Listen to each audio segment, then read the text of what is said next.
Basky. Welcome to Basketball. Wait, Talent Alone. What? Wait, hold on. Welcome. I forgot. I overthought it. Tyler, I thought too much about it. It was instinct for so long, and now I can't remember what order I say the words in. Do you want me to do it? Yeah, you want to give it a shot? I don't have the swinging arm, so I gotta like. Just run across your apartment up to the microphone. It's a Basky. There you go. Welcome to the Talent Basketball and Hockey Podcast. My name is Tyler Karkara, and I'm your host. With me, as always, is a man who's too busy to finish Letterboxd posts, Adam Hess. I think I said demoted to co-host. So. How'd I do? That was pretty good. I've never gotten to be the co-host before. I like it. It's nice. Yeah. It's relaxing. I'm gonna take a nap. You do all well, the. Actually, I'm gonna pass you the crown. I'm passing the crown back to you. Oh man. Because I need you to be in charge. Because if I'm in charge, this is going to be a 4-hour podcast. And I have to go to the gym and do my actual job that I hope my boss never finds out. I have an appointment in 2 hours. Ooh, what's your appointment? Therapy. Ooh, how long's right. the therapy session for? Like an hour. So we can just pick it back up. Yeah, that's what I was saying. Why don't we just record during your therapy session? Yeah, exactly. It'll be great. We'll do the segment where everything you say, I have to pretend that it's one half of a conversation about basketball. Yeah, that would be great. It's like what is that? It's like an improv exercise. Wonderful. Yeah, that'll improv everywhere. I realize that I do that with one of my best friends. Is we'll walk around and just I realize if someone was listening to us talk, you're like, oh, these guys are the worst. They're doing improv everywhere, but it's really just I'm doing a bit with my friend. I always think that once there's levels of male friendship that at its base level, dudes will just talk about sports at each other. Like that's how, or like whatever pop culture thing, like video games, movies. Yeah, whatever you realize you have something in common that you like. Right, but like two guys will never sit down and start talking about what they did at work today, and that's how they form their friendship, right? That's like you don't even know what someone's job is until like tier 2, unless 3. you have the same job. If you have the same job, then you will talk about work. Yeah, right. But like two strangers on the train are never going to talk about work until tier 2, tier 3 of male friendship. Like tier 4, like the tip of the pyramid of male friendship, is you speak in like a code. Like whatever like the base references on stuff is, it's just like, someone texts you and they go, like if you text me and says Sodi is washed and had like the AI quote, and I replied with something along the lines of, he's the Sam Altman of indie cinema. People would be like, what the fuck is going on? What the fuck are you guys talking about? Yeah, but it makes perfect sense to everyone involved in the middle of it. I mean, our whole fucking group chat is starting to decay into that with now the introduction of made-up words like movie doza. Yeah, that's a crazy. Yeah. You really portmanteaued that one, and I wasn't ready for that. We should talk about, at risk of this podcast becoming... I'm Mary Shelley. At risk of this podcast becoming too difficult for anyone to follow, should we start talking about basketball? Yeah, you want to talk about basketball? Yeah, we can talk about the drama, if you want. But I don't want to spoil my Letterboxd review. I don't know how I feel about it. Yeah, exactly. I'd have to go back and read it. Listen, we're basically going to go through and talk about all the playoff teams, so I don't want to get into any specific news that has to do with those. But I did want to get your temperature on a couple of things here. Yeah. First off, did you see the Memphis Grizzlies going for the NBA record in 3 points made in a game? Didn't they tie it? They tied it at 29, and then they still lost. Fouled down 16 twice to try and get the record. To try to break the record, missed both threes. Well, that's good. That's just karma right there. I cannot tell you how confused everyone was when down 16, the Grizzlies started fouling. It's pretty good. Yeah. It's a pretty good bit. I did catch that. I read the recap of that. I didn't watch that one live. I didn't realize they started fouling down 16, which is tough. Tough look. Who hit the most threes in that game? Who was it? Was it? G.G. Jackson's not playing. Jalen Wells is not playing. I'm just going to go... Oh, I don't think he's playing. I'm just going to go Cedric Coward. Yeah. Let's see. Yeah. Oh, I thought you had it up. I thought this was like a No. trivia question. Who are they playing? Oh my god. No, I can't. I don't. Hang on, I'll just remember. Google Grizzlies 29 threes against the Cleveland Cavaliers. That's right. Yeah, because Kenny Atkinson was the one that was the most confused. He's like, "What's going on?" We won. So the most threes in that game. I got the box score up. Oh, I also have it up. No, go ahead then. I'm not gonna step all over your thing here. You're the one who started this, so. I was tied. 2 players had 6 threes. Derek Whitehead and Adama Ball. Yo, yeah. Adama Ball, the lost ball brother. At right below them, 5 threes for somebody named Lucas Williamson. Yeah, I don't know who the fuck Lucas Williamson guy. is, but he That's played not a real player. 40 minutes. He played 40 we'll get minutes. to our Letterboxd. We'll get to our Letterboxd later, but it's bleak out there, dude. Yeah, it's tough at the end. This is also going to be our last NBA Letterboxd episode because we won't have the pod next week, and the week after we playoffs. Yeah, that's a good point. That's a good point.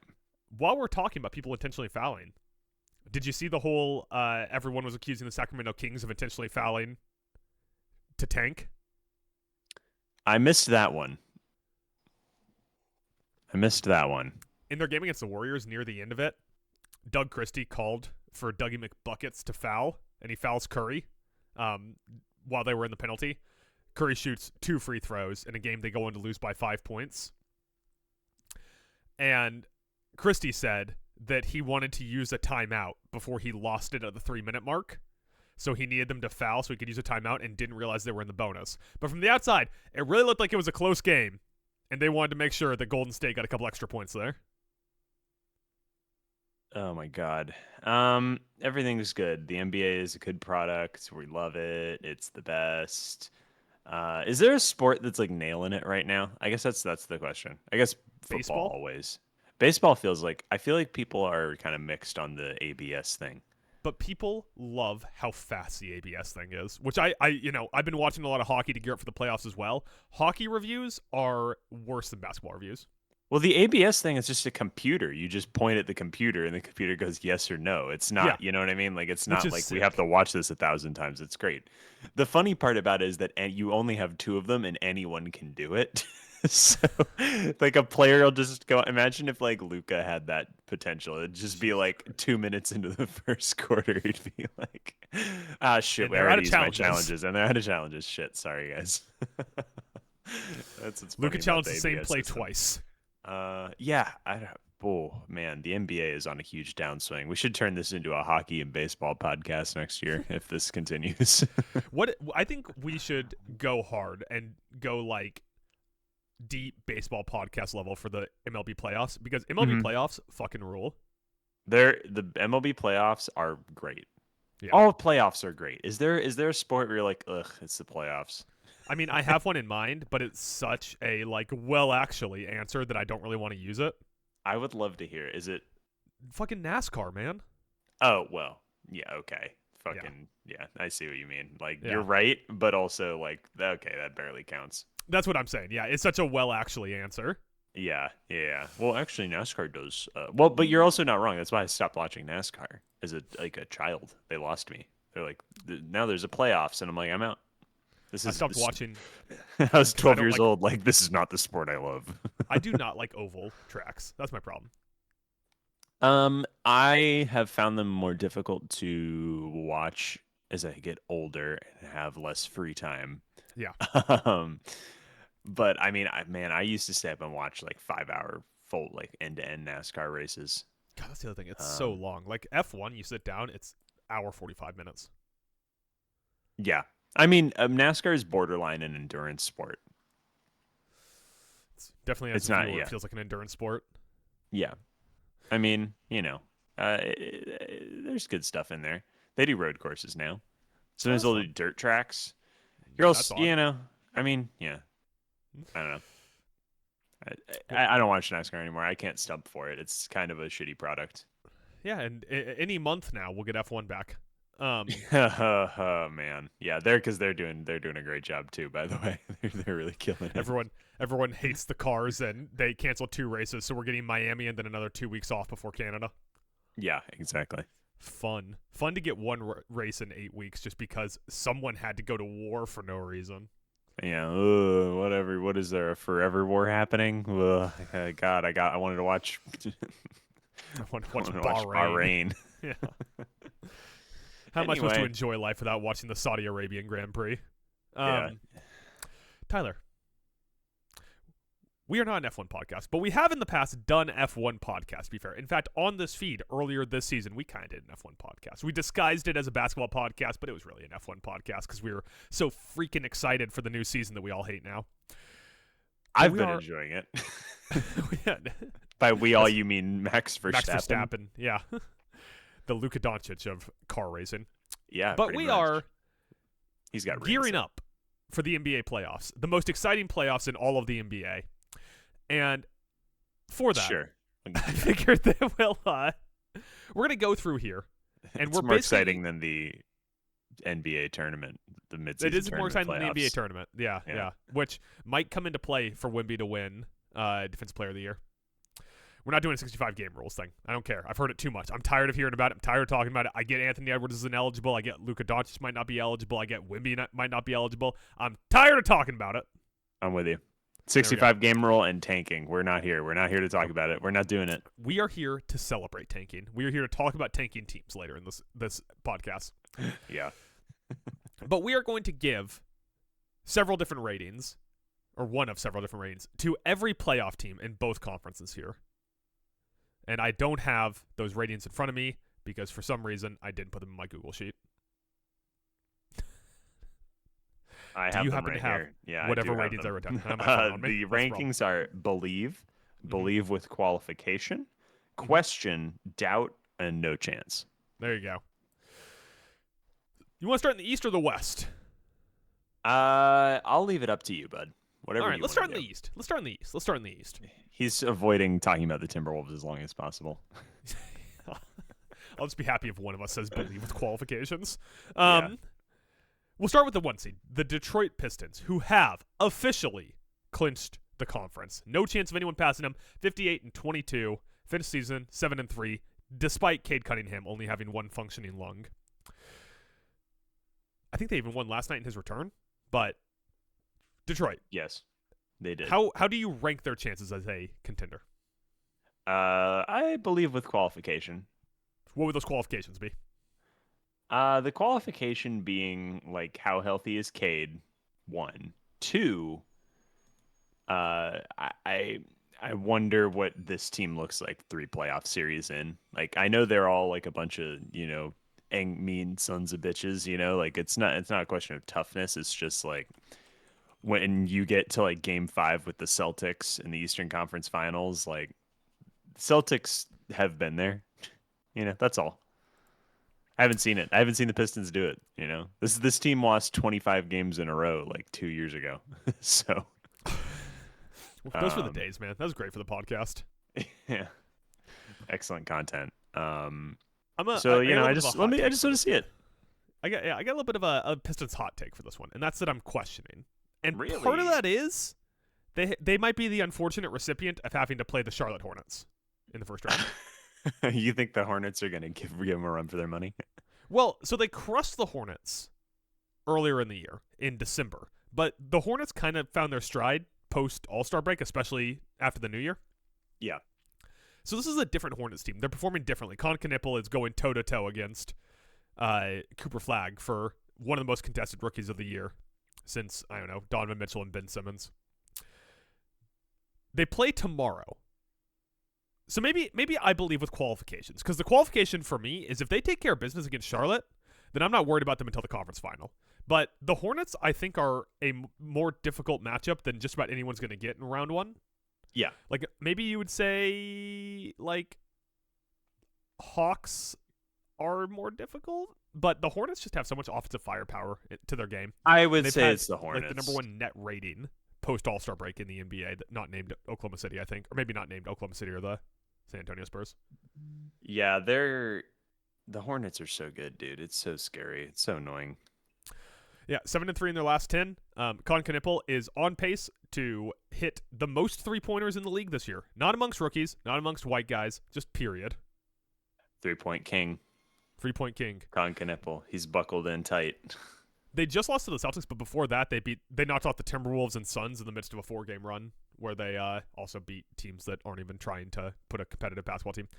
I think that they got swept by the Celtics on the series. Maybe they won one against the Celtics this year, but that's kind of also like I need to see the Pistons do it, because if I want to start believing in the Pistons, I kind of need to see the transitive property that they can beat people who can beat the Celtics. I would agree with that. I mean, if you go back and look, it's like, who have they really beaten? It's like Cade was out, so like a lot of these games don't count. You're like, I just got to see it. I just got to see them play a bunch of games against good teams. They're third in the league in net rated, which is always a good sign. They're going to hit 60 wins, but like you said, I mean, so I'm also a little conflicted because everyone loves to do the whole like, oh, if they've been there before, I'll start to believe in them.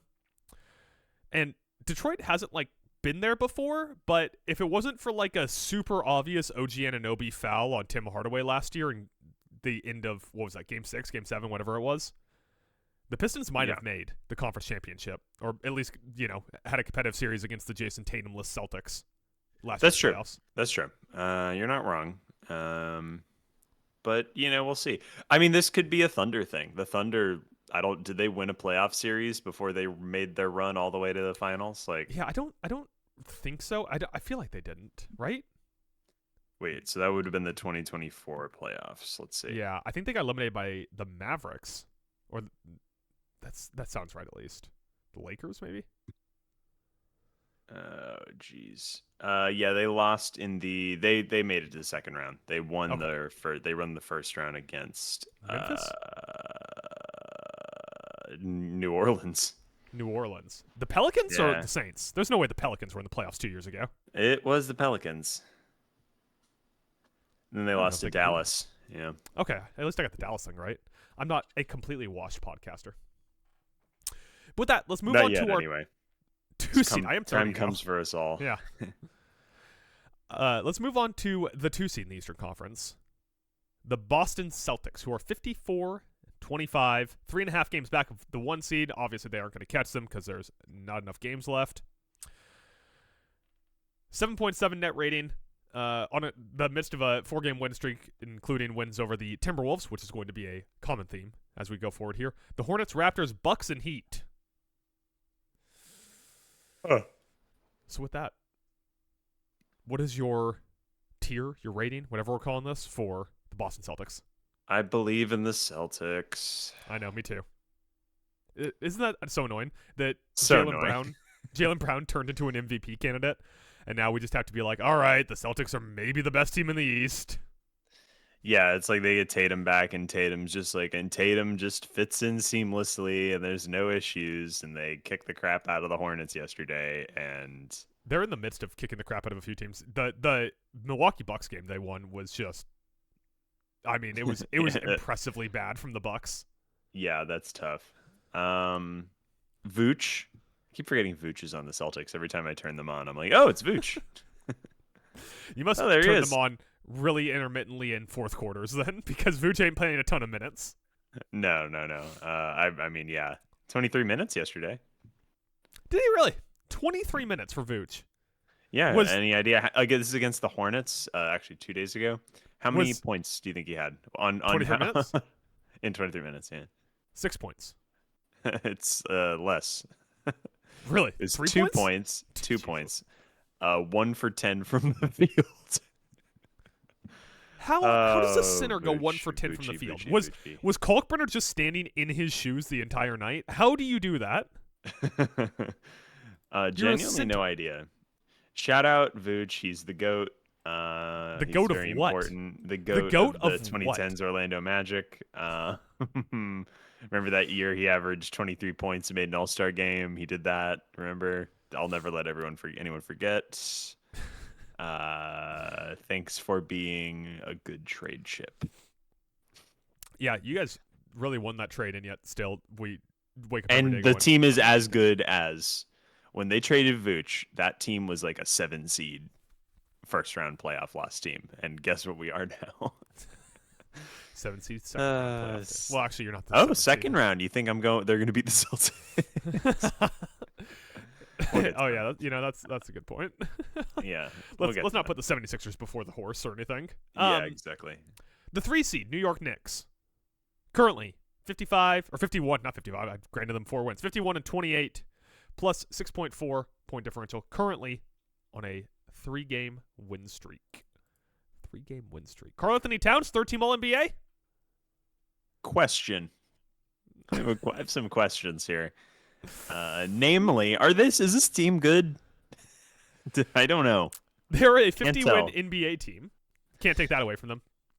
You can't. You're right. You absolutely do have to hand it to them. They won 50 games. Brunson not a went small from feat. being like nearly a 30-point scorer down to 26, and no one else made up for that scoring. Literally no one else. Literally no one else. It seems like they're better defenders, though. Yeah, you remember during the offseason when we were all like, oh, the Knicks glow up. They got Gershon Yabusele. Freaking Gershon. Yeah, I mean, God, I just don't like this Knicks team. We were all like, it's one of those instances of like, oh, this team's going to be fun. We're going to love this. This team's going to be so scrappy and fun. And then they aren't scrappy and fun. They have 3 guys that should instantly turn your team into a fun team. In Josh Hart, Grand Theft Alvarado, and Mitchell Robinson. Like, those are guys you can just root for like the East Coast ass brand of basketball they play. But then it's leveled out by the $50 million man, Mikal Bridges, going 1 for 4 from 3 for 12 points. Bridges every other night. So tough. And Karl Anthony Towns flopping and complaining to the refs like he's Luka Doncic.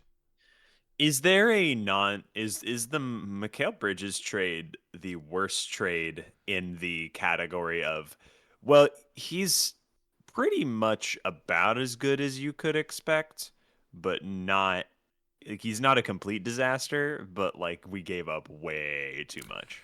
Who else is in that category? Desmond Bane. Desmond Bane. It's him and Desmond Bane in that category, right? Like, and Rudy Gobert was for the first few seasons, but then the Timberwolves made 2 conference finals runs, so it turned out fine. I would argue Desmond Bane is playing better than Mikal Bridges is right now, but I agree. You're right. But the way the fan bases feel about them, where they go, yes, really? This is what we're getting? It's like, well, fuck, what'd you expect? I mean, Mikal Bridges, I expected him to be Phoenix Mikal Bridges, but he's only doing so much when he's the 3rd or sometimes 4th option on the team.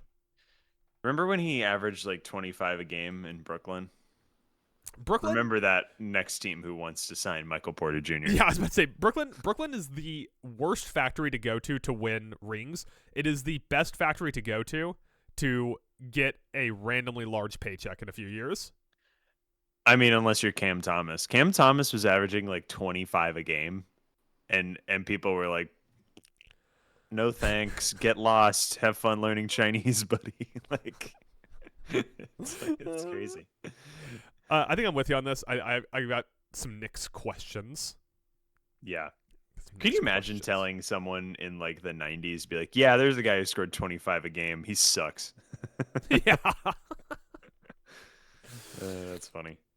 Yeah, just like if you ever get teleported back to the year like 1998, just make sure you go back with a newspaper clipping of Cam Thomas's stat line and just hand it to someone. They go, this guy's like a perennial MVP candidate, right? You're like, no, everyone hates him and no one wants him on their team. Brooklyn, the 27 games he played after he got traded in the middle of the season, he averaged 26 points. That's crazy. On 38% from 3, 48% from the field. I don't mean to like kick a team while they're down, but do you think Brooklyn's ever going to be good? That's a great question. That's an excellent question. When was the last time they were good? I mean, they made the playoffs that one D'Angelo Russell season. Well, but they had second round exit with the KD, Kyrie, James Harden team. That was the Durant's shoes are too big game. Yeah. That was the last time they were good. His shoes are actually too big.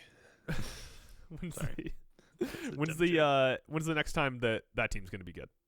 It seems like they maybe like hit on one of their 5 draft picks they made this year. Danny Wolf. Danny Wolf. Big Danny and none Wolf of them guy. are the guards. No. They drafted 4 guards and a center. And the center's the one that you'd be like, this guy's got a chance. This guy's got some juice. To the 4 seed in the East. Unless you have a thought on when Brooklyn's going to be good again. Let me ask you this. Over under 2032. I had to look at the that calendar. Gives you 6 seasons. Six seasons. Listen, the Pelicans were in the playoffs 2 years ago, so anything can happen. You know? Okay, but the Buffalo Sabres just got to the playoffs for the first time in 15 years, so also anything can happen. What do you think about maybe that's a Giannis destination? Brooklyn? Yeah. So he could just be on the Bucks again, basically. Yeah. They're going to trade Michael Porter Jr., their 5 players they drafted last year, 2 picks for Giannis, and it's going to be Giannis and the NBA this year is Nick so Claxton. Exhausting in the sense that there have been 3 dominant storylines the entire season in a way that it kind of sucks. Yeah, we've had tanking. We've had the 65-game rule has been a thing recently. The Spurs are the fun storyline. Spurs are the fun storyline. Giannis and Giannis. And everyone's just like, ugh. I wasn't sure if you were going to go with Giannis or Kevin Durant's group chat as the other dominant I forgot about Kevin Durant's group chat. No, like, what is the thing when you open the NBA tab on ESPN.com or whatever? It's like, I feel like it's always Giannis. I feel like every 2 weeks there's like a new Giannis expose. We did not set this up. We did not prepare any jokes for this. I just purely opened up the NBA tab on ESPN, and the bottom story on there, Bucks, Doc Rivers, asked about future, talks to grandkids. That's a Giannis story. Doc Rivers talks to grandkids is a story on ESPN.com. Slow news day. Yeah. I saw Doc Rivers in the grocery store one time in LA, in West Hollywood. I was walking around. I think you Have told I told this story? Yeah.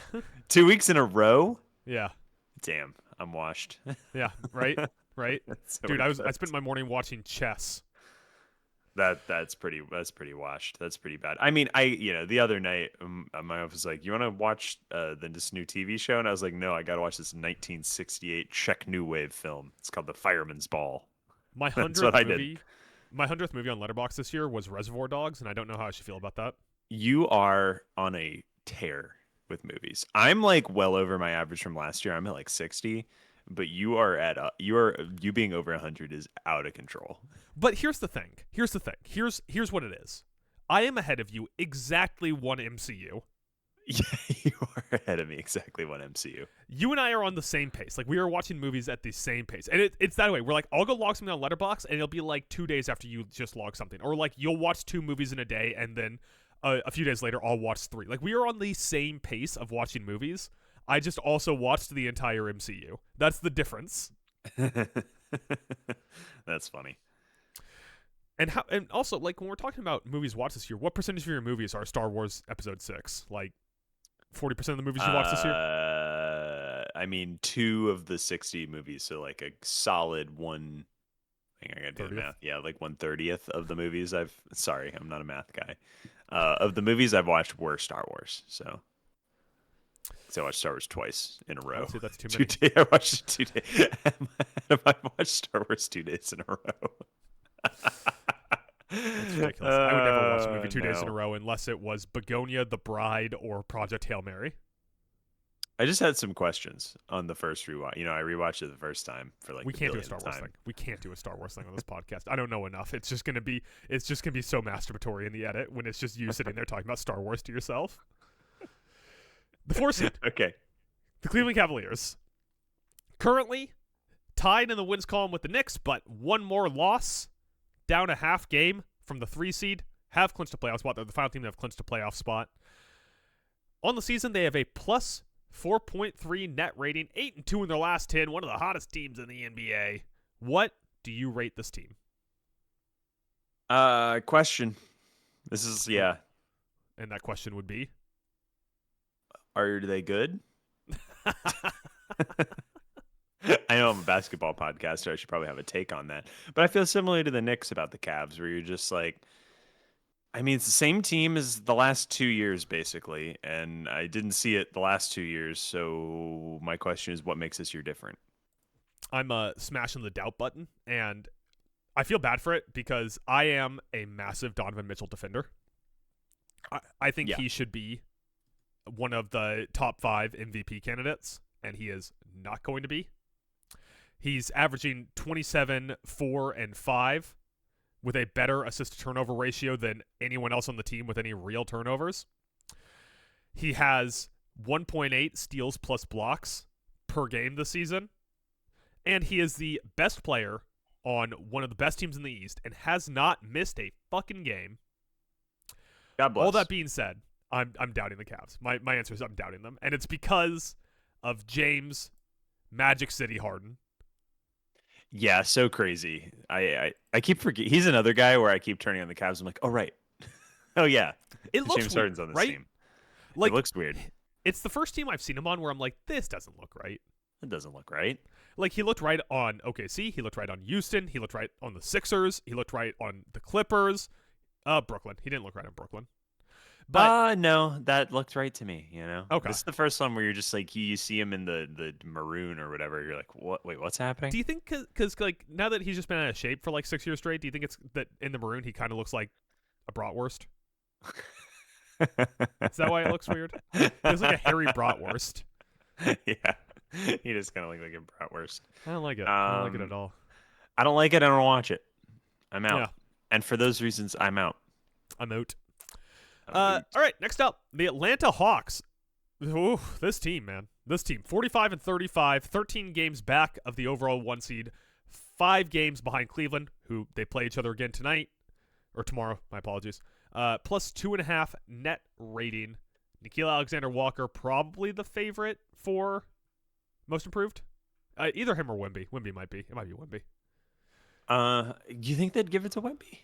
He's the most improved player. I mean, this is like, I remember in Steph's second MVP season, there was like a statistical argument where they were like, if you just look at the stats, the most improved player is Steph Curry, who won the MVP last season. And he won but the that's not. MVP. But that's not who they give the award to. They're gonna give it to like, I don't know, LaMelo Ball or somebody because they're like, congratulations, you know. Yeah, you did it. His stats aren't better though. I also think that Wemby's going to miss out on a bunch of awards outside of Depoy just because he only plays 29 minutes or whatever. Yeah. But I think Nickeil Alexander-Walker is probably going to win it just because his offensive game elevated so much. And I watched him on the Timberwolves for a lot of years. He's an inconsistent defender, or he was, and he's really locked down this year.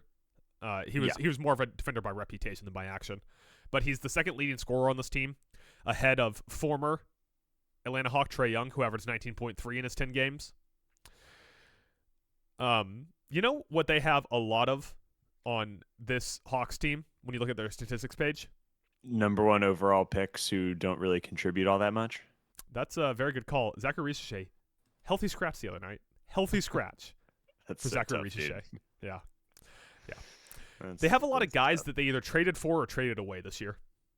Yeah. Weird team. A lot of guys don't do a few Weird games. sort of NBA 2K team. Yeah.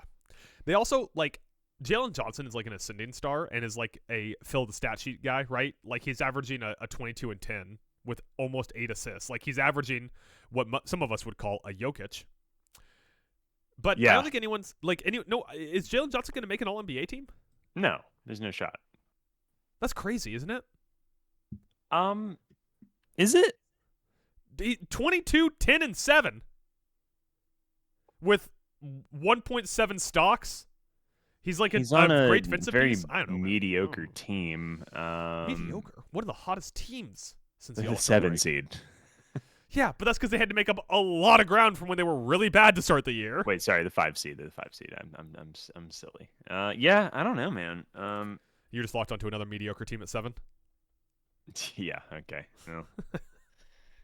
That mediocre team beat your mediocre team, buddy. All right. Okay. All right. Yeah. So what's your I don't ranking? know. What's your ranking? Question. Yeah, that's probably right. That's Right? probably right. That's probably right. I just don't think see it. I just don't see it happening in the playoffs. I see them. I mean, I guess if they're playing the James Harden Cavs, you might be like, "Wow, the Hawks, they did it," and then they're just gonna get fucking bodied in the second round by the Celtics or whoever, you know. I wonder what percent of me wanting to root for the Hawks is like here are the 3 things that I think are contributing to it. Number 1, Nickeil Alexander-Walker did a lot of good for my franchise, doing a lot of good for another one. Can't hate the guy, even if we couldn't afford to keep him around. Number 2, Quinn Snyder always kind of looks like a guy that is about to be in either softcore porn or like the villain of a Bond movie. He does I'm look not like sure an which way it's extra, a gonna go. Boogie Nights extra. Yeah, exactly. Um, He or kind of number looks like three. William Fichtner. What a pull. He's the guy in Heat who De Niro yells at on the phone. He's Oh, like, he I'm does talking look to a like dead William man. Fichtner. That's wild. Yeah. William Fichtner of Prison Break fame. Here's the thing about the Hawks, and the Yeah. thing about this entire block of Eastern Conference teams is they're all within 2 games of each other with 2 games left to play. Yeah. Basically down to the 8 seed, 5 to 8. So the Hawks have the Cavs tomorrow, and then they have the Heat, who are locked into a playing spot. They can't make the playoffs, but within a few games of them, it's like they are 13. They're a half game back of them is the Raptors, 1 game back of them is the Magic, 1.5 game backs is the Sixers, and then 2 games back is the Hornets. And you're just like, there's a world where the Hawks don't make the playoffs. Like we're like, oh, obviously the Hawks, maybe they win a first round, like they might not make the playoffs. The Hornets, the best they can finish right now is the 6th seed. Oh well, but still, the Hawks could still keep losing. Yeah, the Hawks could lose into the play-in and then lose out of the play-in. Yes. I think that this is a great sign, though, that the East is way deeper than we gave it credit for going into the year. Yeah, West is top heavy, East is deeper. Let's move on to the 6th seed, though. The Toronto Raptors with the Scotty Barnes bounce back year, the other probably candidate for most improved player. They are currently, like we said, the final current playoff team, the 6th seed. 44-35 plus 2.5 net rating, 5-5 in their last 10. They looked really good earlier in the year, then really bad, then kind of good, then kind of bad, and they've just kind of ended up in the messy middle, to be honest with you. Yeah, I'm also gonna doubt. I'm gonna doubt this one. I think. Press X to doubt. Press X to doubt in this way. Yeah, I don't know, man. It's like this feels like the Toronto, like the New Orleans Pelicans playoff team. You're just like, all right, Brandon Ingram's gonna hit some mid-range jumpers, and you're gonna lose in 5, and there you go, and you're good. Okay, there you have it. Here's my thing on this team. I'm going with no fucking chance, or whatever it is. No way. No way, no how. Because Brandon Ingram's your leading scorer at 21 points a night. 21 points a night in 2026. Your best player is Scotty Barnes, who scores less than 20 points. He's an 18-point scorer. 18, 7, and 5, which is good, but not like outrageous. He's a very good defender. But your best all-around player is a guy who doesn't hit 20 points. There's no fucking way you're making it to even the conference championship. You're not making it out of the second round with a team like that. Shout out my guy RJ Barrett, who is good at basketball, and everyone refuses to acknowledge him. But better than Zion, better than Ja, apparently. Better than Zion, better than Ja, like are more consistent at the very least. While we're doing Raptor shoutouts, can I drop a Raptor shoutout? Yeah, go ahead. Shoutouts to Jakob Poeltl, the Kirk Cousins of the NBA. Kirk Cousins, the NBA, just racking up contracts.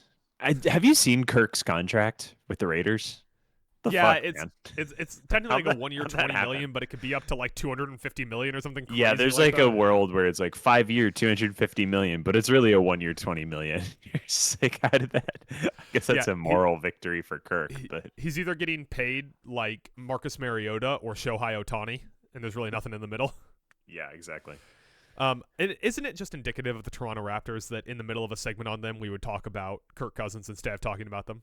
They're the most forgettable playoff team, right? So I think some would say that the 7th seed in the East is the most forgettable playoff team. I think they are a chaotic entity. I think there's a lot more to glom onto the 7th seed. Thank you very much. So let's go here. The 7th seed, your Orlando Magic of Orlando fame, currently 44-36. They are a half game out of the playoffs. Plus 0.4 net rating, 6-4 in their last 10, but they've won 4 straight. They're on a little bit of they're streaking right now. They got their pants off. They're running through the quad. Knocked off the Timberwolves, Pistons, Pelicans, and Mavericks in the last 4. I would love to do a bit and say no chance, but I am going to say doubt. Did you watch this game yesterday? Timberwolves? Yeah. I watched the condensed replay this morning. So this is the thing that we've talked about the whole year with the Magic is when they have those 4 guys on the court, which they finally do. They have, and they also have Anthony Black back, but he didn't play that well. But go figure, it's his first game back. When it's Franz Bain, Paolo, Suggs on the court, they were just like absolutely annihilating you. They were just, it wasn't fair. And listen, Ant wasn't playing, and Rudy Gobert wasn't playing, so like take all that with a grain of salt. But like when the bench was in, like it was a game, and then those four guys would be on the court with whoever at center, Goga Bitadze or Wendell Carter Jr., and the Timberwolves got run off the floor. So like I find, if those four guys are healthy, I find it hard to say no chance. Doubt for sure. But so also, no Ayo Dosunmu, which is, I'm sure, kind of nitpicking at this point. But definitely Timberwolves were down a little bit. Orlando looked very good, though. But here's my question. Does it concern you at all that Terrence Shannon ran it up against you guys? In the second half? In the second half? No, because they were up like 25.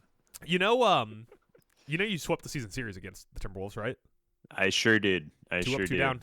Yeah, because they beat you in the Prince game. Yeah.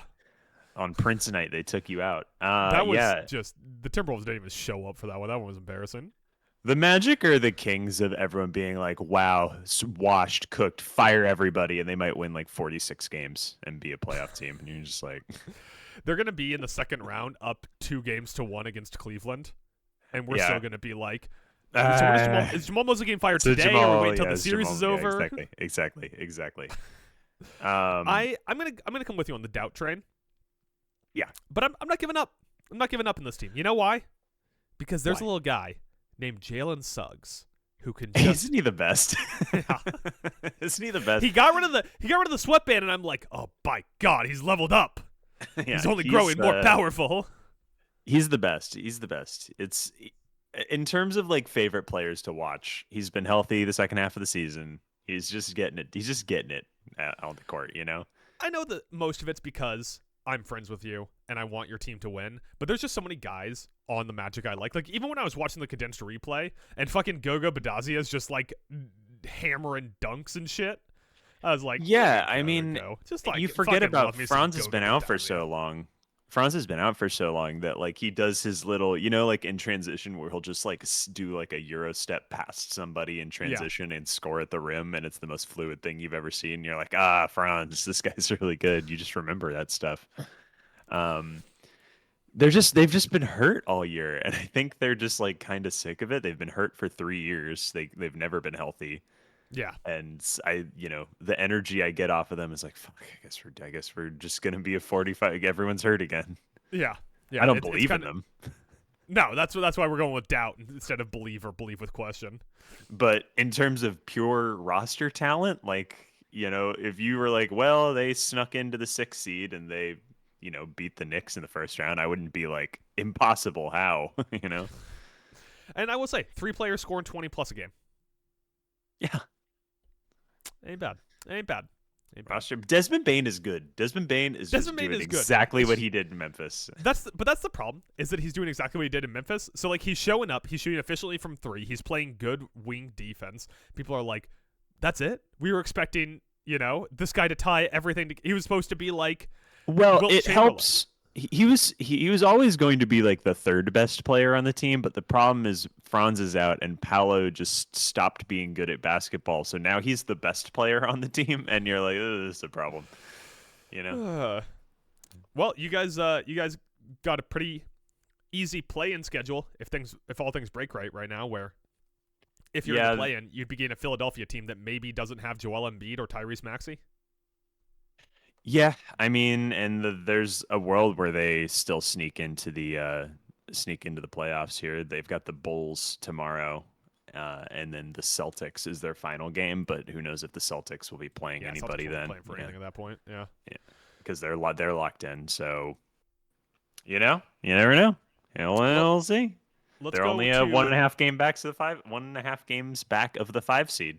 So, let's go to the next team in the Eastern Conference play-in tournament, the Philadelphia 76ers, who are currently sitting at 43-36 and 1 game back of the playoffs. half a game back of the top play-in spot. They've lost 2 straight after beating the Timberwolves and Wizards in back-to-back games, but they've lost to the Pistons and Spurs. And, I was really in on this team early in the year, and I feel like I have had it beaten out of me. They haven't been healthy, to be fair. Like, Maxey got hurt. Right, but when your team is Joel Embiid, Paul George, and Tyrese Maxey, you're probably not going to have all 3 guys healthy for a season. Like, that's just a thing you have to accept. Yeah, that's true. Although Paul George really, he found the secret, which is just do a bunch of HGH and then take your suspension, but when you come back, you'll still have all that HGH strength. Yeah, the problem with this team is they really only have 4 guys. Like Dominic Barlow is playing like a lot of minutes for them, like no offense to Dominic Barlow, I was watching their game a few days ago against the Timberwolves with where Maxey went like kind of nuts in the first half, and at one point they went to their bench and brought in Andre Drummond, and I was like, holy shit, I forgot Andre Drummond was on the 76ers. Andre Drummond played like 9 minutes at backup center, and I was like, this is a disaster for him. They are going to lose every game he plays in. I just pulled up the box score right now. He was plus 11. Andre Drummond has been in the league. Do you know what season his first season was in the league? It was the same as John Wall's, right? Wasn't it like, 2014? 2012. 2012 was his first season in the NBA. Do you remember the season he averaged 16 rebounds a game? That was 9 years ago. Jesus Christ. And here we are. That's tough. That's tough to hear. I'm getting old. Andre Drummond, people are going to look, the king of people are going to look at his stats and be like, wow, good. Andre Drummond made an All-NBA team. Was that when he was on Sacramento, or was that when he was on New Orleans? In 15-16. No, it was Detroit. New Orleans. You know who I was thinking of Boogie when I said Sacramento and New Orleans? Yeah. 16 points, 15 rebounds that year. All NBA. 16 points, 15 rebounds. All NBA. That's when people are like, the NBA sucks. I'm like, go look at the All NBA teams. Yeah. But that was also a time period where that was also when you had to have 3 centers. So there might have just not been another good center. So what is your 76ers rating? 76ers, I am also doubting. Yeah, I think that I'm going to go with a doubt on this one. I'm between that and no way. But I really like their guard rotation. And when Embiid, George, Maxey, and VJ Edgecombe are all playing, like that's a pretty scary team. That is a scary team. All right, let's we'll do the Hornets here. We already talked like a good amount about the Hornets, so we'll probably keep this one a little bit briefer. Right now, they are sitting at 41. Sorry, my page was reloading. 43-37. They are currently 2 games or a game and a half back of the playoffs, +5 on the net rating, best team in the NBA brackets, non-Spurs and OKC division since the turn of the year. I'm sorry to cut you off. I was just looking at the All-NBA teams from that Drummond season. 15-16, yeah. Do you know can you name who the first team All-NBA center was? 15-16? Yeah. Marc Gasol. It was not Marc Gasol. It was DeAndre Jordan. Excellent. First team? First team. Second team was DeMarcus Cousins. Third team was Andre Drummond, also receiving votes. Al Horford. Atlanta Al Horford. Yeah. 22-year-old Anthony Davis, 20-year-old Karl Anthony Towns, 26-year-old Hassan Whiteside. Center play was bleak in the mid-2010s. Holy shit, dude. That's Hassan crazy. Whiteside getting All-NBA votes should disqualify anyone involved. That's crazy. Marc Gasol did get 2 All-NBA votes. That's crazy, dude. Wow. That's out of control. What tier are you putting the Charlotte Hornets in? Question. And my question is, are they good? No, I'm kidding. The question is, can they play defense? Because they can score. They can score with anybody. Can score a lot of points. I mean, there's like a world where they get hot and just like they've been hot. Yeah. Bury a team in 3-pointers, right? Colin Knippel involved. It's not out of the question. They've definitely had their roster shift more towards like their collection of dudes, especially now with Kobe White there, than with any one top guy. Good trade, by the way. Underrated good trade this year was the Kobe White Basically, trade. the secret to having a good basketball team is just to buy assets the Bulls are throwing off, unless you're the Sacramento Kings, in which case stop buying assets the Bulls are throwing off. But the Hornets, they lost to the Celtics yesterday, but before that, they beat the Timberwolves, Pacers, Suns, and Nets in a row before their previous loss to the Celtics. Pretty good. I think I'm gonna go with. I feel like I have to go with doubt. Like this far down, like we're talking like a Heat run for them to have any kind of shot at anything. Is that what we're debating? Is we're truly debating whether they'll win the title? Because if that's true, then like the last 4 teams are no chance, right? It's nothing. Yeah, I mean, I definitely want like most teams to be either like believe with questions or doubt, and then on like the outsides, the no chance or believe. Yeah, because if it's truly the exercise we're actually doing is will they win the title, then basically like Cavs down is no chance for me. Yeah. Well, let's close out the East here with the Miami Heat, who are 41-38. They are 2 games back from being in the top bracket of the play-in. They are 3-7 in their last 10, and they are 3 games clear of the playoffs. They have clinched a play-in spot. There is no way for them to make it out of the play-in either direction. Because they are 10 games up on half games. Oh yeah, sorry, 10.5 games up on the Milwaukee Bucks. Great stuff. So with that, hey, Giannis, you want to go 1 seed higher? You want to get traded to the Heat? Yeah, Giannis for Bam Adebayo, who says no.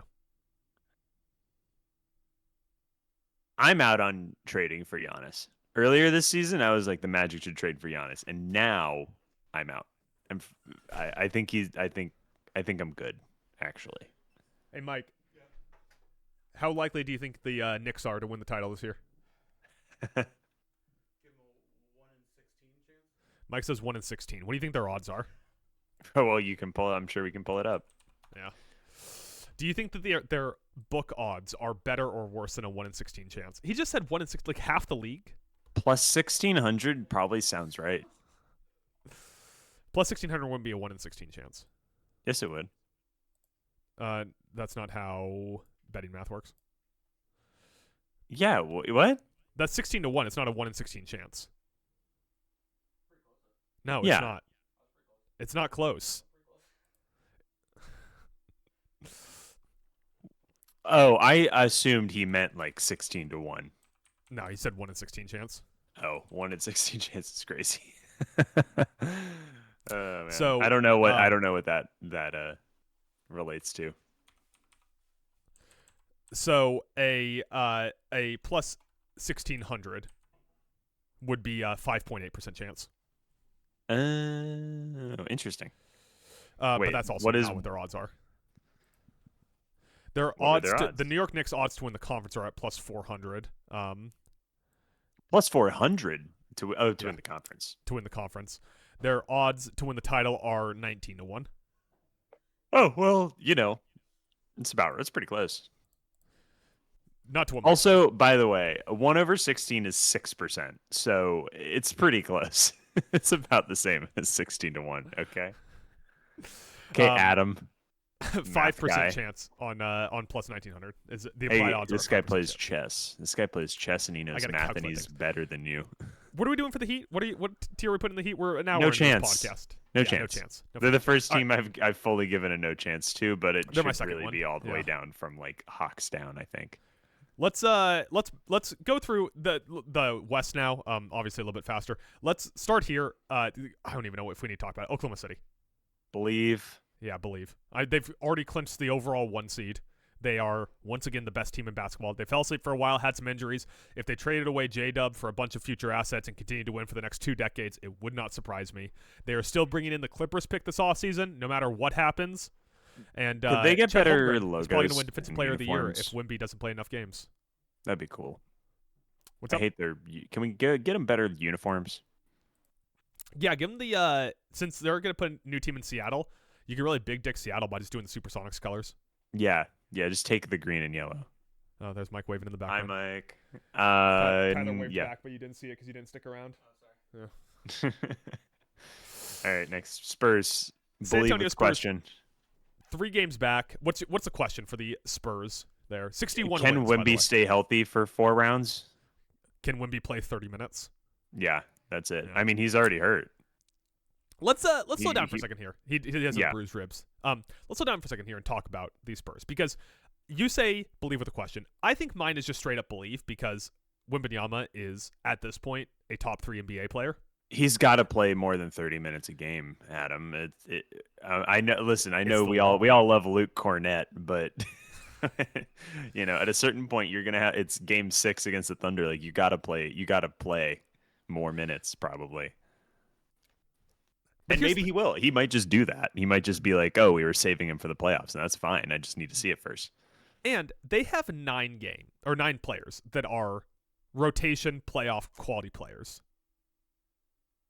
Yeah. 9 players. Victor Wembanyama, De'Aaron Fox, Stephon Castle, who might be the second best player on the team, Devin Vassell, Keldon Johnson, Dylan Harper, Julian Champagnie, Harrison Barnes, Luke Cornett. Those guys are all rotation caliber players in the playoffs. A scary team. That's a scary team. They are a really scary team.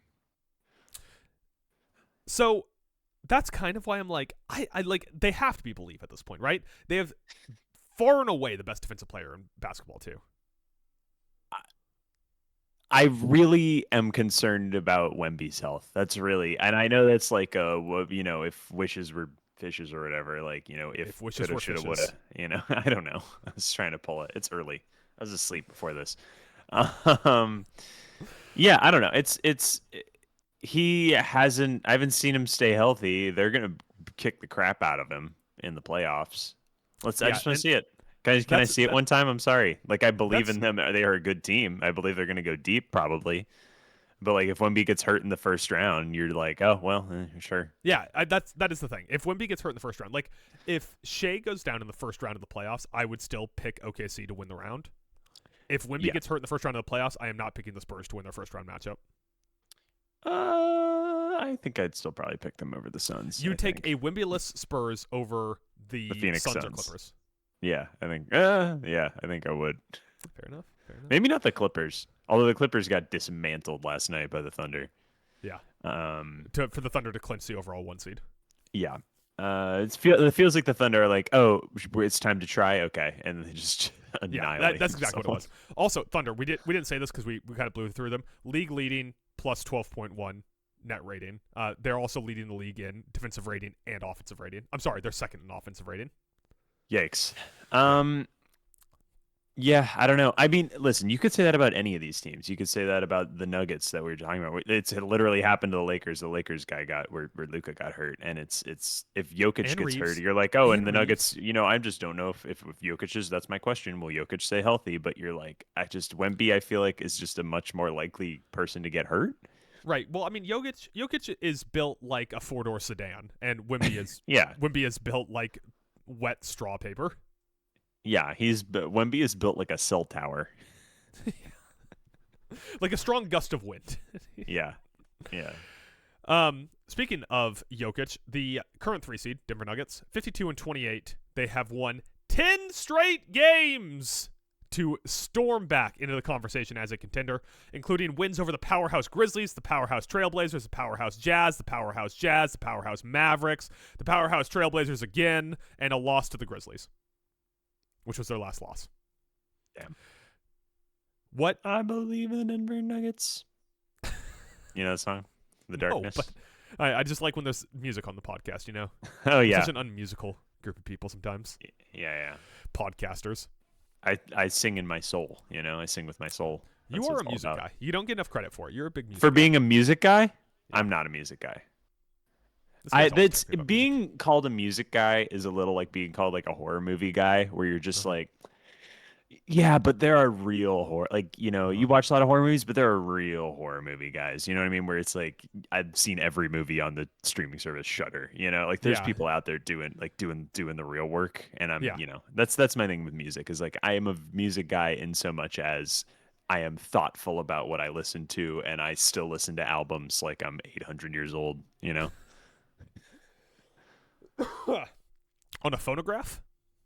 Yeah. Uh-huh. They're so old they crank. warp in the middle. Yeah, hand crank it. It's the only way to get the good sound, By cranking it. Shut the fuck up. Nuggets, do you believe in them? That was a joke for Mike, and I don't even know if he was listening. Probably not. Nuggets are a believe. All the top 3 teams in the West for me are all believes. Yeah. Yeah, I think I agree. You could tell me the Nuggets win against anybody, I would believe you. Yeah. There's a common factor with all 3 of those teams, too. It's that they have a guy who has an argument to be the number 1 guy in the NBA. And also, all 3 of them have only lost, at most, 1 game in their last 10. Yeah. I like how we were like, is Oklahoma City slumping at their... Oh, no, never mind. They're the hottest they've been all season right in time for the playoffs. Yeah, exactly. Fucking stupid. Yeah, there's not much to say about the Nuggets. Jokic is awesome. Love watching Jokic. Jamal Murray leaked a sex tape and no one talks about it. That happened this year?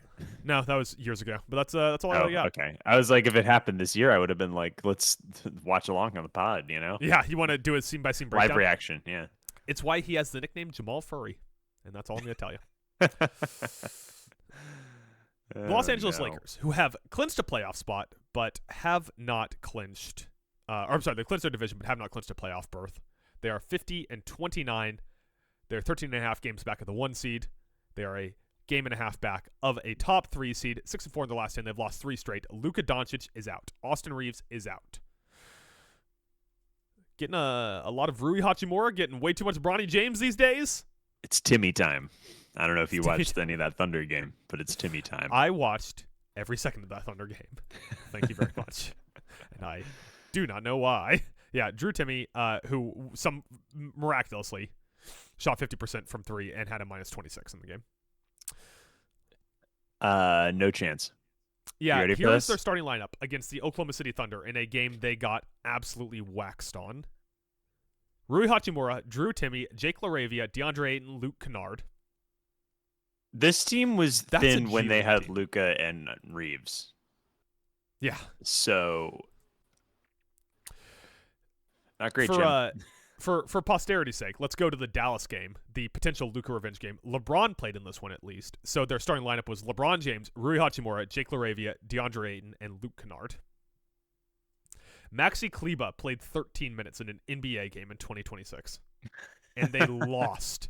They lost to the Mavericks. I like Maxi Kleber.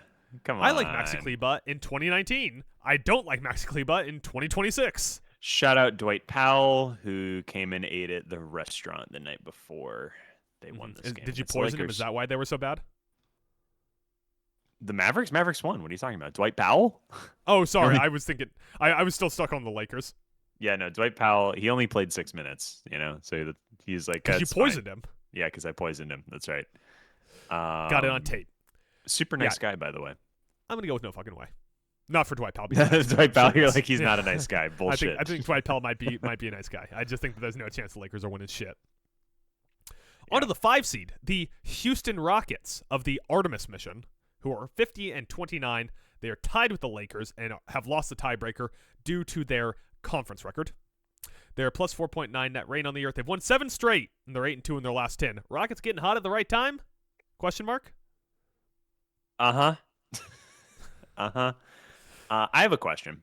Uh-huh. And that question is, do they have any plays? Can they run some plays? Yeah, remember? Or are they just going to be like, Durant, do something? Half the year they ran that play where Durant would do something and Steven Adams would get an offensive rebound. Remember that play? Yeah, that play was great. That really was working for them. They should go back to that. It's doing wonders. Hey, is it time that we start having an Amen Thompson conversation? No, Can we stop this? Every podcast I listen to is like, Amen Thompson, down year. He's playing better than he played last year. Just for some reason, everyone's like, well, this year Amen Thompson's going to win MVP. He's not, I don't know where these expectations came from for who he was, but he was never a good offensive player. Right. He's averaging him. His offensive numbers are better than last year. People want him to take a step up from 3 because I think that everyone's scared to death he's just Ben Simmons. But my answer to that is, if you're just Ben Simmons but you never lose your confidence, that's a pretty good player. That's an all NBA player. If you're Ben Simmons but you like basketball, if he's Ben Simmons but likes basketball, like that's a good player. That is a good NBA player. I think we need to pay someone to get like a very large wind turbine style gun to blow away any Kardashians that come anywhere near Amen Thompson. Oh, great call. Yeah, Great call. just like Are any of them left? I feel like they already all have. They're all taken at the moment. I mean, they kind of rotate around, right? Like, Is you know, they do Kendall what who's Kendall dating? Because Kylie's with Timothy Chalamet. Timmy, Okay. Drew Timmy, Who's and yeah? Who's dating Devin Booker? oh, that's Kendall Jenner. You're right. Okay. You're right. You're right. And then obviously, Kimmy K is dating Louis H. And they have plenty of time to hang out this month. Oh boy. You see Anyway. Kanye got a whole music festival shut down. No. Yeah, he had a music festival he was supposed to do in the UK, and the UK said, yeah, we're not letting him in. He's anti-Semitic. And so the music festival went, well, fuck, we don't have any other names anyone cares about, so I guess we're just shutting down the music festival. I mean, that I would say that's on them for only booking Kanye, you know? Yeah, I mean, come on. Chance the Rapper's sitting right there. What the fuck is he doing? Everyone I know talks about Kanye. They're like, hush whispers, like, oh, Kanye. That's so bad. Oh, my God, Kanye. That dude sold out SoFi like 4 days ago. Yeah. Like everyone I know is like, kind of wish I went to that concert. Yeah, it's great. Everything's great. Everything's good, and everyone knows what is good and bad. And it's really clear and black and white about how the world works right now. It's the best. Anyway, but you know what? Rockets. You know what is not black and white and is very clear? Reed Shepherd. Reed Shepherd. He's just white. Is he? Yeah, he's just white. Listen, we know what he is, right? But there's like my thing with this Houston team is I'm going to go with doubt because they have needed a point guard. They still need a point guard. They still do not have anyone setting the offense. And we all thought it was going to be Reed Shepherd. And you know what? It's not. Reed Shepherd had 1 assist against the Suns last night. I think it could be Reed Shepherd, but he is also 21. Could it be Reed Shepherd in 4 years? I'm giving up. I'm done. I'm over it. Really? No, I just... it's NBA podcasting. We got to give up now. We got to be. Oh, that's right. Yeah. Listen, okay, it's NBA podcasting. This dude, Reed Shepherd, needs to step up. As NBA podcasters, we agree. Amen Thompson's a future Hall of Famer, and Reed Shepherd's out of the league in 2 years. Yeah, you're right. That's true. Yeah. Right. Do you want to also all the players are soft now. you want to rattle off a quick Clint Capella's better than DeAndre Ayton take? Or are you good? Is that a take? I thought that was just like accepted at this point. Well, but DeAndre Ayton keeps like every couple months is like they want me to be Clint Capella, but I'm not Clint Capella. I'm Michael Jordan at the end of Space Jam. Clint Capella this year averaging 3.5 and 0.7. Is that good? What's DeAndre Ayton averaging? Better more than that, probably. But what about per minute? What about per minute? That's what I want to know. Ayton is averaging a 12, 8, and 0.8. His field goal percentage is also higher. Ayton is 67% from the field. Capella's 50. Is he dominating the league? And we're not talking about it? Coming up next on First Take. I got a boo from Mike in the room. I got a boo from Mike. Let's go to the 6th here, the Minnesota Timberwolves. Good call. Good job, Mike. 47-33. They are 4 or 3.5 games back of the 5th seed. They are locked into that 6th seed. They ain't going nowhere. The question is simply, how many games can they survive against the Denver Nuggets in the first round? The net rating is plus 3.3. They lost their last game and they're 4-6 in their last 10. The big question with this team is this just the year where everyone's going to get hurt? Too many miles on everyone from the conference championship runs. Like, I don't know, man. Anthony Edwards is going to miss all NBA from injuries. Ayo Dosunmo's been hurt. Rudy Gobert's been in and out of the lineup. Jaden Daniels, thank God, is back. Julius Hey, what's Randle going now on with is your out team, illness. dude? That's a weird team. You guys...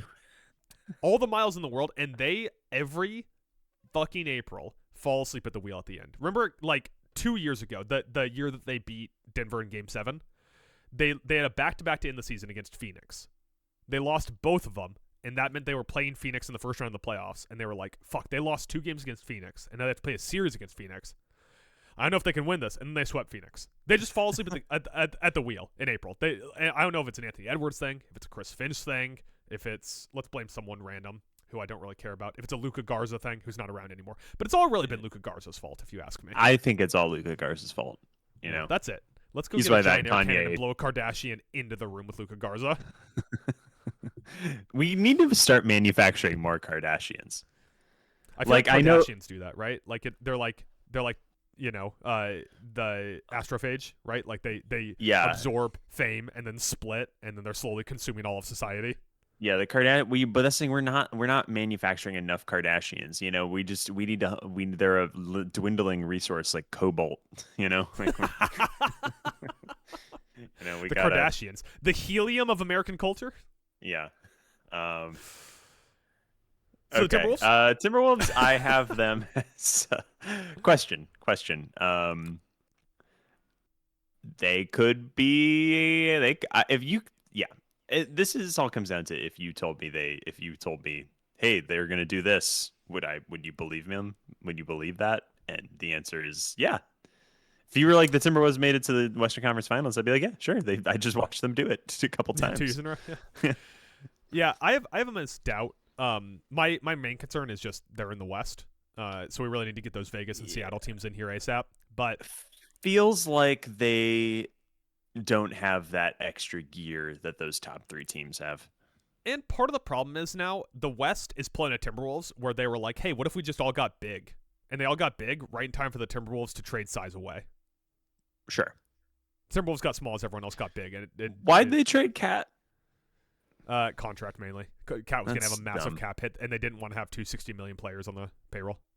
Should have tried it. I don't know, man. Julius Randle Cat's going to be a 13 All-NBA guy, but Julius Randle for 2/3 the price of Cat isn't the worst deal in the world. Yeah, Cat's gonna but make $80 million a year or whatever he's making. I guess. Let's burn through these play-in teams real quick here. Just rapid fire me. Phoenix Suns 44-36 plus 1.5, 5 no and 5. chance. They're not healthy. There you go. No chance for the Phoenix Suns. I think without Dylan Brooks, no chance. Dylan Brooks would. He's back, I believe. To be fair, is he? Then they're healthy. Who's out? Oh shit! Yeah, you're right. I was looking at the stats. Yeah, you're right. Yeah, no, you're right. They're healthy. Yeah. Then in that case, doubt. I'm gonna stick with no chance.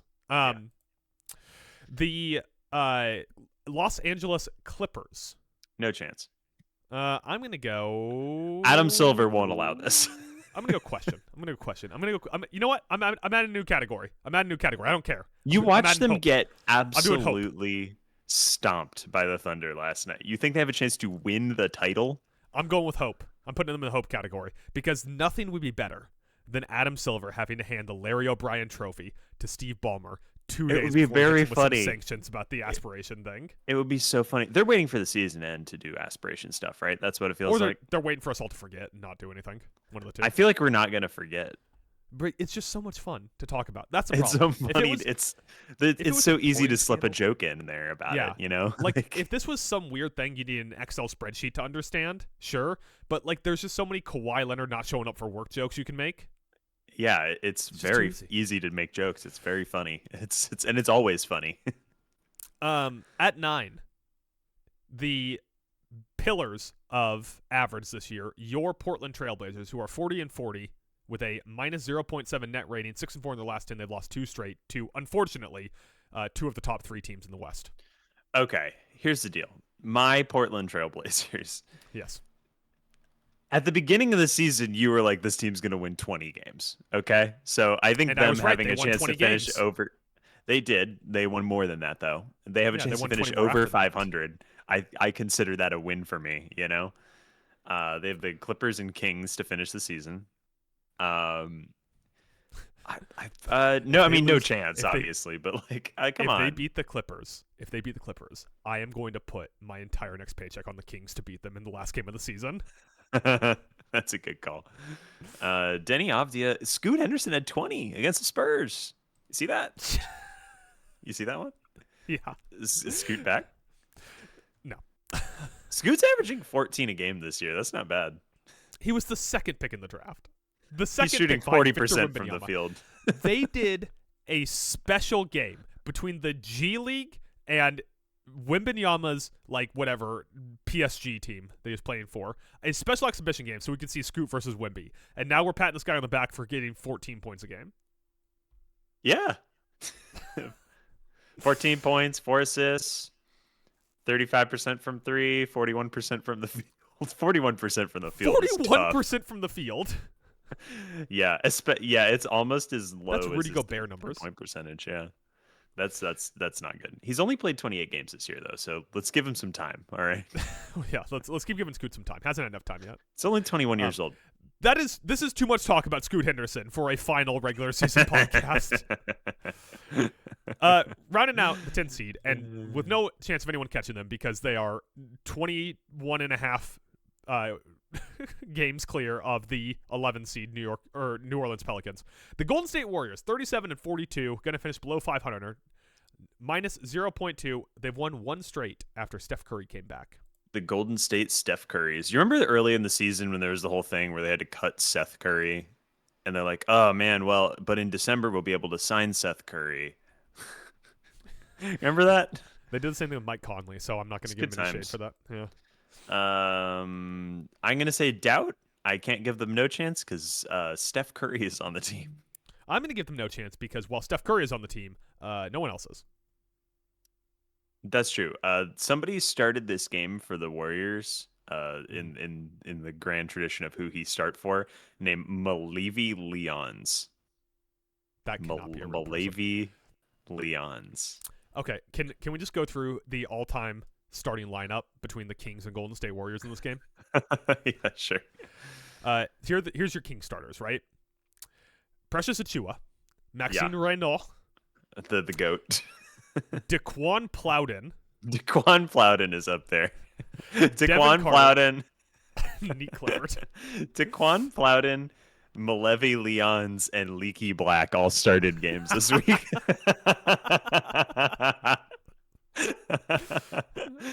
Yeah, the Warriors have no chance. The Warriors have the same chance of winning the title that the Sacramento Kings do. Yeah, you're so right. But Steph Curry, though, come on. I fucking love Steph Curry, man. He did the most important thing he could do, and that's win me a gold medal. Pat Spencer, 41 minutes. 41 minutes for Pat Spencer. They won. They won against the Kings. All right. Listen, we're of course in the grand tradition of basket way over time. So with all of these playoff teams ranked, our second segment we are going to do our MVP bout for next season. But just give me who's going to win the MVP next year. Next year, the MVP, Luka. That seems like everybody every year is like Luka. So yeah, Luka's going to be an also ran for his entire career, and we're gonna at the end we're gonna look back and go, yeah, it's gonna be Wemby. At the end of Luka's career, we're gonna look back and we're gonna be like, what do you mean he never won an MVP? And then you look, it's the thing of sometimes you're like, how we got to get this guy an MVP. It's like it's the Oscars thing. I'm like, how'd this guy never win an Oscar? And it's like, okay, which year? Who are you taking it away from? Yeah, tell me the year that Luka deserved the MVP and didn't win it, and I'll retroactively give that MVP to him. But it hasn't happened yet. I doubt it's going to happen at any point because he's going to get gobbled up here by this next generation of super ultra mega stars. Yeah, in the last couple of years, we haven't had like a weird like Russell Westbrook MVP season where it really should have gone to Luka or anything like that. Right. So, there's not like all the MVPs are deserving, and even Luka's the 1 year it wasn't. Derrick Rose season. It was the Embiid year, and that should have gone to Jokic. So should have gone to Jokic, yeah. But with that, we have one more segment we have to do. Our final regular season segment, Tyler. Gotta close out the year. I will remember you. Gotta close out the year on League Pass with our final League Pass letterbox. We will not have one for the final stretch of games because I'll be out of town and won't really have time to grind tape, unfortunately. Don't let time pass you by. Think you can do the whole song a cappella? I think I only know those two lines. Yeah, me too. That's why I was asking. So, for those of you who are new to the podcast, welcome to the final regular season episode. Weird time to tune in, but hey, be sure to subscribe. Follow this is when Tyler most people Carcara tune on into the Patreon, NBA, right? Letterboxd. But we do every week. We picked our 5 best and 5 worst League Pass games of the following 2 weeks, and any that we overlapped on, we watched, and we gave a Letterboxd review with a star rating to. So we now have our final slate of games here. We'll start with the Celtics at the Hornets on March 29th. Celtics win this game 113-102. What is your rating for this game, Tyler Carcara? 3 stars. And my review is that the Celtics can't keep getting away with this. How are they still good? It's very frustrating, isn't it? It's so frustrating. It's so annoying that they're still really good. It just makes you hate Boston more and more every time. Like Boston the city, Boston the people. It's just like you don't realize how good you have it. These people don't realize how good they have it. Listen, as someone who finally had a team in proper contention this year with the Bears, how do people do it every year? It's so stressful. Now I know why everyone in Boston is so aggressive and angry all the time. It's just because it's all their teams are good all the time. They're always stressed out about it. I have had to travel both of the conference finals the last 2 years for the NBA. And both times I will be in someone else's house watching the Timberwolves lose to a team that is completely playing them off the floor. The angriest I have ever been in my life. I was watching the last Bears Rams playoff game, and I was watching it with Claire and a friend of ours who like is a friend but I'm not particularly close with. And I was just like, hey man, I'm sorry for what you're about to watch. For what you're about to see.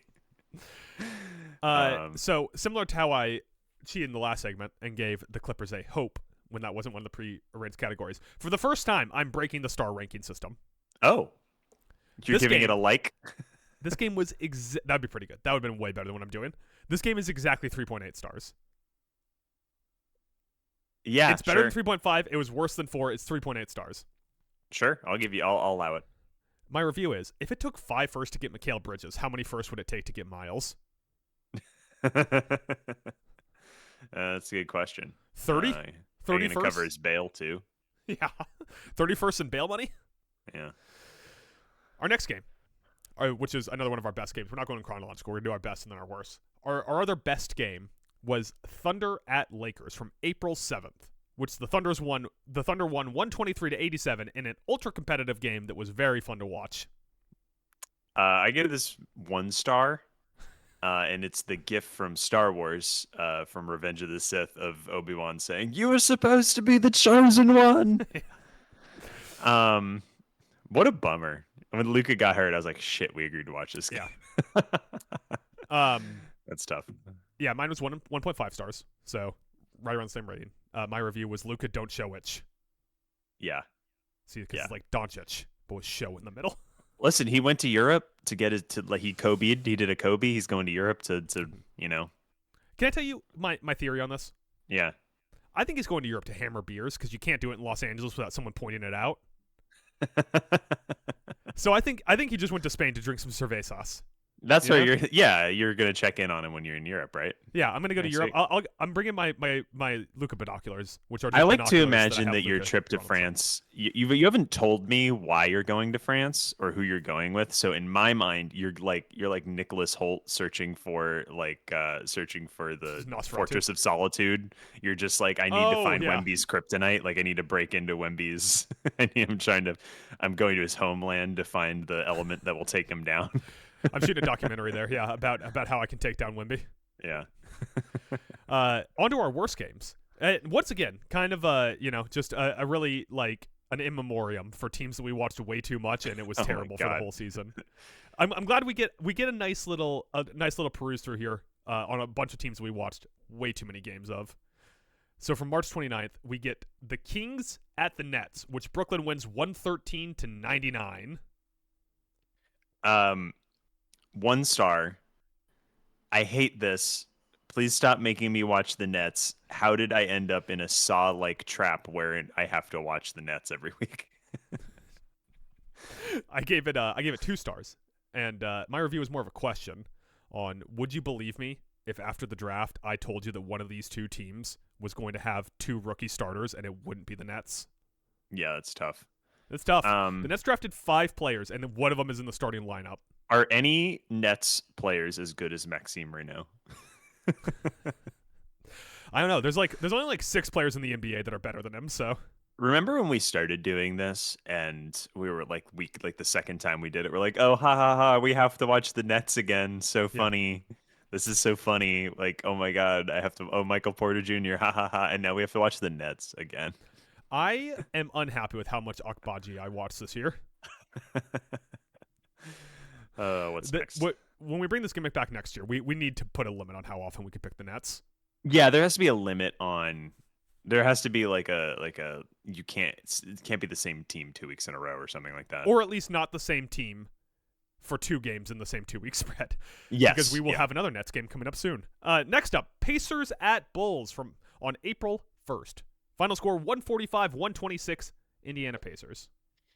2 stars. Every time I get sick of talking about tanking, I'm forced to watch a game like this.